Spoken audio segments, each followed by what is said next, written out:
welcome back to a new video. In this video I'll show you how to reset your WeTV password. For that, just open your app and you need to log out from this to reset your password and go straight to login page, and there you have to choose phone or email and enter your email address over here and tap on next button, and it will ask you to send. Now you have to tap on send code button, and then you have to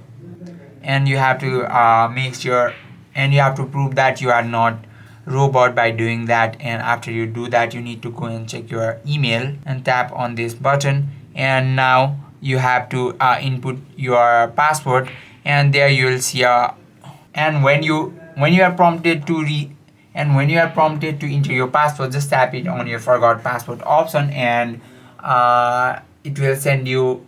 And after that, you need to tap on forgot password option, and then again you'll need to enter your Gmail account. If it is code pasted over here, if it is a reset link, tap on that. It will take you to another website, and there you can create your strong and new password. And I hope this video helped you out. If you have any questions or queries, just let us know in the comment section. Thank you for watching.